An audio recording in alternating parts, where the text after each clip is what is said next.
Hospitality is defined as friendly and generous reception of guests, visitors, strangers, and friends. In fact, it is Greek for love of strangers.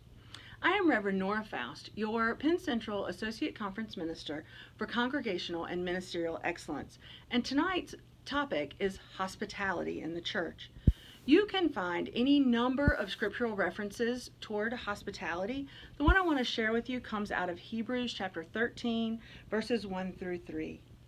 Keep on loving one another as brothers and sisters.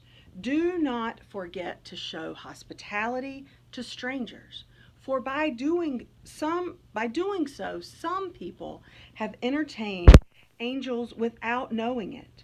Continue to remember those that are in prison as if you were together with them, and those who are mistreated as if you yourselves were suffering. How does your church practice hospitality, the radical welcome of God? What about your Facebook, your church website, or your Twitter presence? In what ways do those show invitation and welcome? Is the last thing on your church website the Christmas program you did in December? It's May. Talk about spring. Talk about summer camp.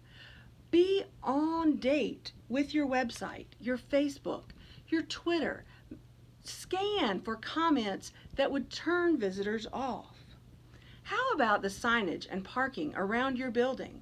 When I first came to Penn Central Conference, I was used to rural churches that all had parking lots.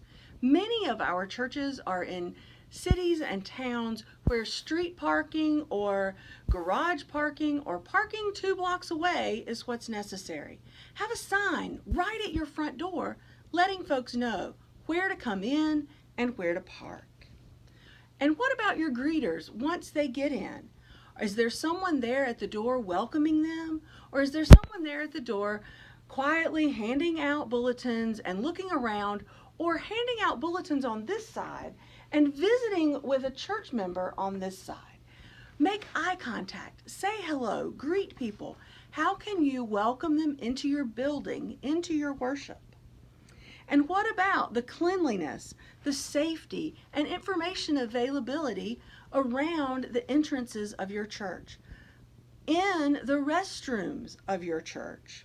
One church visitor told me there was nowhere to throw trash away in the bathroom.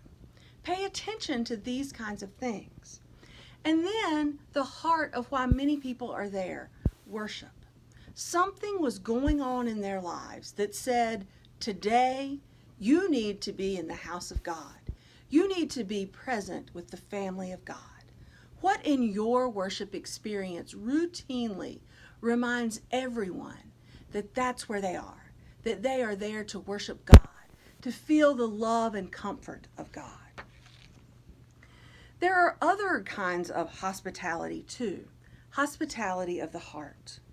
Recently, I read a book by Patrick Harton, Spirituality of the Gospels, and he talked about how Jesus used hospitality to show his solidarity with those in the margins.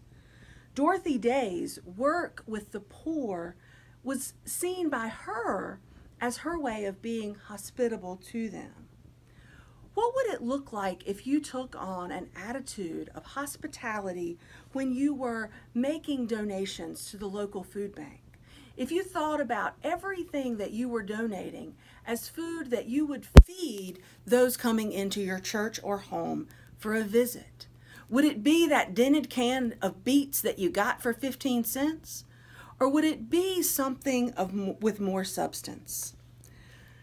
How does your church use the virtue of hospitality to declare and demonstrate the courageous love of Jesus Christ?